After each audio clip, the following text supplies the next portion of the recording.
ગાંધીનગર જિલ્લાના ગલુદણ ગામે આવેલી ઘી અને માવો બનાવતી ફેક્ટરી પર બાતમીના આધારે પોલીસ અને ફૂડ ડિપાર્ટમેન્ટ દ્વારા સંયુક્ત દરોડો પાડવામાં આવ્યો છે।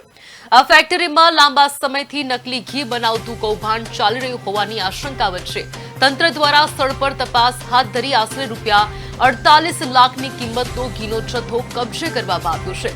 પોલીસ અને ફૂડ વિભાગના અધિકારીઓની હાજરીમાં ફેક્ટરીમાંથી મળી આવેલા ઘીના પાઉચ તથા ડબ્બાઓને સીલ મારી પંચનામું કરવાની કાયદેસરની કાર્યવાહી હાથ ધરાઈ છે। ખાદ્ય પદાર્થો નકલી છે કે ઓરિજિનલ તે અંગેનો આખરી નિર્ણય ફૂડ ડિપાર્ટમેન્ટ દ્વારા સેમ્પલ લેબોરેટરીમાં ટેસ્ટિંગ અર્થે મોકલ્યા બાદ આવનાર રિપોર્ટના આધારે જ સ્પષ્ટ થશે।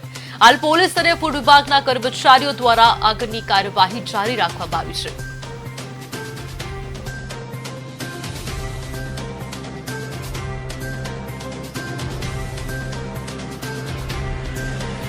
ગાંધીનગરના ગલુદણ ગામમાં રેન્જની ટીમના સાથે local police food and drugs અને એફએસએલ ટીમની મદદ સાથે અહીંયા ગામમાં કુલ મળીને ત્રણ ગેરકાયદેસર ઘી બનાવવાની મેન્યુફેક્ચરિંગ યુનિટમાં રેડ પાડવામાં આવી છે।